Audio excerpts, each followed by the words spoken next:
inscreva no nosso canal. Amados irmãos e irmãs, paz e bem.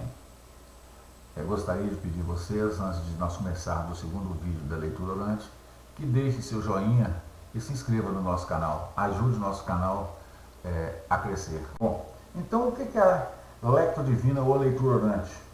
A lectio divina significa leitura divina das Sagradas Escrituras, ou simplesmente leitura orante. Este nome, gente, foi dado por Orígenes, que viveu no ano 185 a 253 d.C. O seu objetivo é favorecer o encontro pessoal com Deus por meio da palavra. A lectio divina é uma prática antiga dentro das comunidades cristãs, com diferentes maneiras de realizá-la. A leitura orante, como a conhecemos hoje no Brasil, foi sistematizada pelos monges cartuchos por volta de 1200 d.C. Com o movimento da Contra-Reforma, por volta de 1500 mais ou menos, essa prática esfriou-se em meio às comunidades cristãs, mas retornou o seu impulso com o Concílio Vaticano II. Hoje, ela é uma prática frequente, gente, dos cristãos, que alimentam a fé e seu testemunho na palavra de Deus. A leitura orante, gente, é recomendada a todos, de modo especial aos cristãos. Recomenda-se que alguns princípios orientem a leitura da Bíblia, como a unidade entre o Primeiro e o Segundo Testamento, a atualidade das Escrituras e a fé em Jesus vivo na comunidade. Ainda, incentive-se a levar em conta alguns critérios na leitura das Escrituras, como a realidade de nossa vida pessoal, comunitária, social, trazendo-se para dentro do texto bíblico o texto por meio do qual nós colocamos a escuta daquilo que Deus tem a nos dizer. E a comunidade na qual a palavra transforma, vira uma ação transformadora. A leitura orante é feita com frequência, modifica para o melhor as nossas relações conosco mesmos e com os outros, com o universo e com Deus. Trata-se de abrir-nos para a ação do Deus vivo, que vem ao nosso encontro para dialogar conosco, para escutarmos. É o encontro entre dois corações, entre dois desejos. É doação recíproca. Gente, Deus vem ao nosso encontro e nos chama à comunhão por meio de uma escuta obediente e disponível. O que ele fala? Fazei tudo o que ele vos disser. Isso está em João, capítulo 2, versículo 5. Nós vamos ao seu encontro com o desejo ardente de encontrarmos com Deus, aquele que o nosso coração ama, e de realizarmos a sua vontade com a comunidade que nele acredita. Terminado essa parte de introdução à leitura orante, eu vou passar a falar agora dos 5 passos da leitura orante. Primeiro passo, a leitura. A leitura, enquanto estudo, situa o texto no contexto de origem, nos ater a ler e a reler o texto, pausadamente, para entender a palavra, apropriarmos dela e fazê-la nossa. Ler como?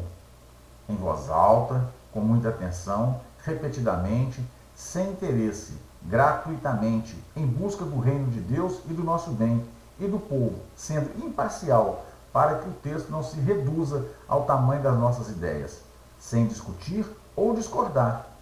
Por quê? Porque cada pessoa vai compreender de forma diferente o que ouviu, pois as experiências de vida são diferentes. A leitura corresponde à seguinte pergunta: o que diz o texto? Segundo passo, a meditação. A meditação responde à pergunta: o que diz o texto para mim, para nós, para a nossa realidade, para a nossa comunidade? Ela nos mostra a verdade oculta, isto é, a mensagem que traz para nós hoje e que precisamos atualizá-la. Como fazer essa meditação então? Os monges ensinam a usar a mente e a razão para poder descobrir a verdade oculta, a dialogar com o texto e Deus, perguntando sobre o que há de semelhante e de diferente entre a situação retratada no texto e a nossa situação. Terceiro passo, a contemplação.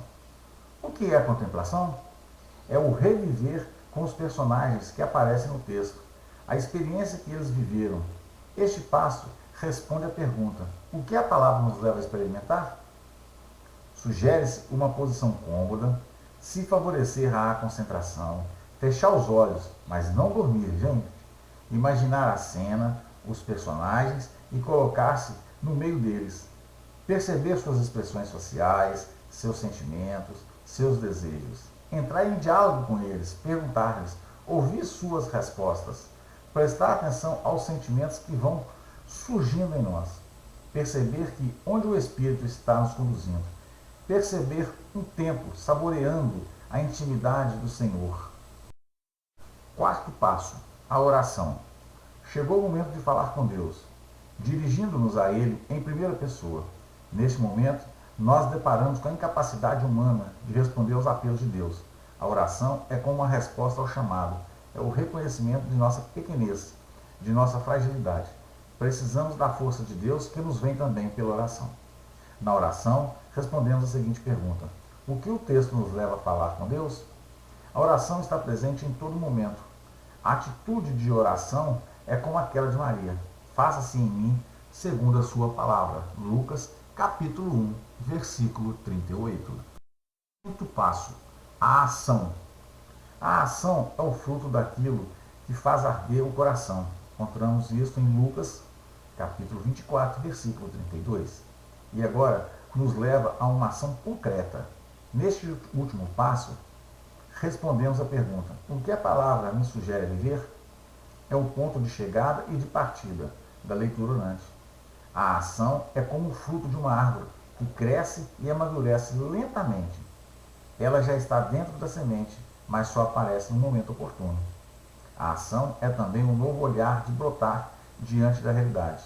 Depois de concluído o processo, a prática realimenta nossa reflexão e vice-versa. Por isso, a leitura orante é como um colírio que pingamos em nossos olhos e nos ajuda a enxergar a vida como um novo colírio. Vou dar agora algumas orientações para fazermos uma boa prática da leitura orante, ok? Bom, a leitura orante é importante para o cultivo da espiritualidade bíblica. Para que a leitura orante seja feita a partir do texto bíblico, sem necessidade de multiplicar mensagens e orações elaboradas por outros autores. Elas podem até ser bonitas, mas não nascem da realidade das pessoas que participam do encontro. Se a leitura orante é feita individualmente, é importante criar um ambiente que favoreça o silêncio e a concentração. Tenha sempre a Bíblia em mãos, um caderno ou seu diário para suas anotações pessoais. Agora, se a leitura orante for realizada em grupo, é importante preparar-se com silêncio, a concentração com fundo musical, de preferência fundo musical instrumental, colocar a Bíblia em destaque, uma vela acesa, e antes de começar a leitura orante, pode-se invocar o Espírito Santo para que ele nos ilumine, guie e nos conduza.